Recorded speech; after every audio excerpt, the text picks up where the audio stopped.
Once you log in, you'll have your user reports.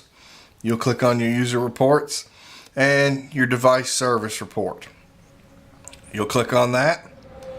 Now, what are these used for?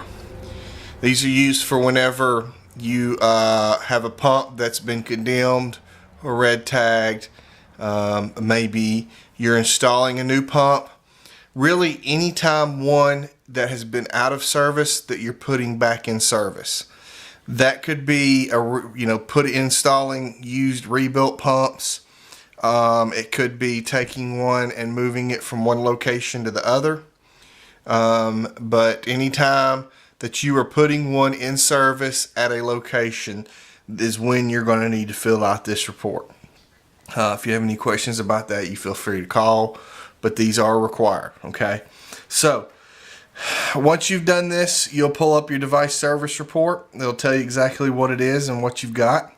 You just want to click begin, and you're going to see a lot of similarities to the calibration reports. So I'm going to come in here, I'm going to say tap to select location. Let's say I've got this one made up. We're doing a high volume one, so he's going to have a device registration. You need to make sure he's got his device registration current for that location, or you won't be able to upload a report. Okay, so I'm going to hit search, and there it is, somewhere lane. Okay, we're going to call this high volume.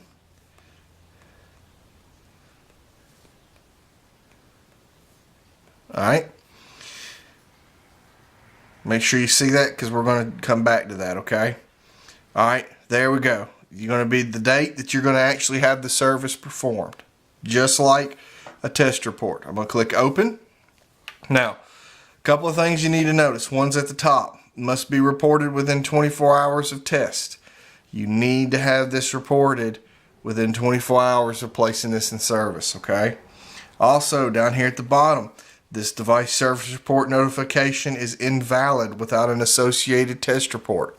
This is not in place of a test report, or this is not instead of a test report. This goes with a test report. If you're putting one in service, you'll need to fill out one of these and also your regular high volume test report. Okay, so just like everything else, we're going to tap select service. We're going to say new install. You could be installing a new pump. You could be installing a rebuilt pump. You could be returning one to service. One could be red tagged and all it needed was calibrated, so you were just doing a return to service. Any kind of other repair that may not be covered, or you're replacing it, okay, with maybe a spare pump you have on hand or something. Okay, but we're going to say this is a new install because most of what you do are going to be either new installs or placing one in service after it's been condemned. So that's just what most of it's going to be. There's other ways that you could fill this out too, but for the most part, that's the two ways that you'll end up, or two reasons you'll be filling these out. Device owner, you'll need to put him in there. So we're going to say test state. Device owner's phone number.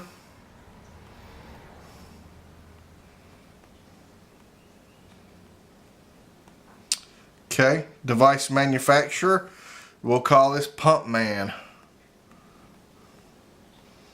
A new pump company that builds pumps, we'll call them Pump Man. Model, we'll call this Flow 100.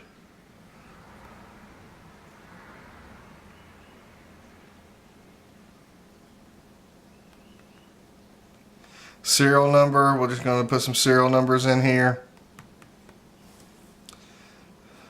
Device type, this is going to be a volume. You're doing high volume pumps. Capacity, how many gallons a minute is this? We'll call this one 30 gallons a minute.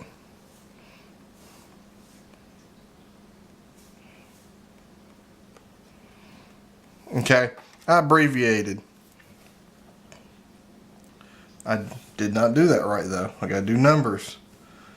Okay, I abbreviated 30 gal per minute.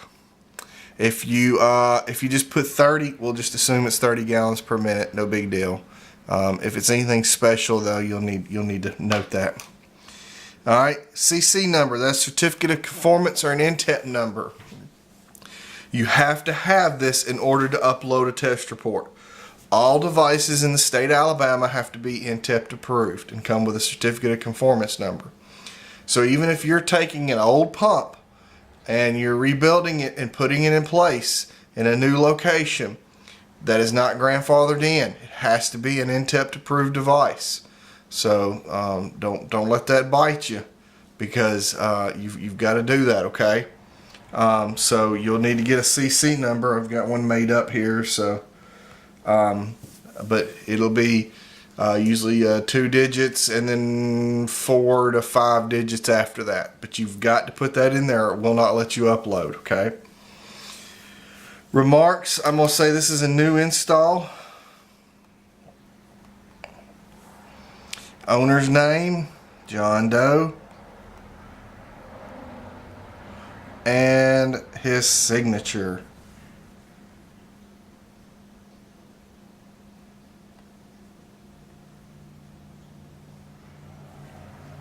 Same thing with you, just like your rest of the reports, your serviceman name is going to be stamped and you will need to sign.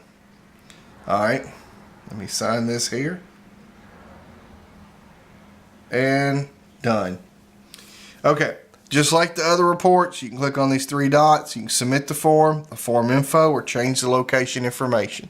I tried to make this identical to all the different forms so it's easy to use, okay? So I'm going to click submit form, and once it's submitted, it'll tell you that it's successful. You hit OK, and there you go. Test state high volume. The most current one's going to be on top. The further down you go, the older you get. That means you've successfully submitted it. At this point, if you have not submitted a calibration report, you'll need to do that at this point. All right? Thank you for watching.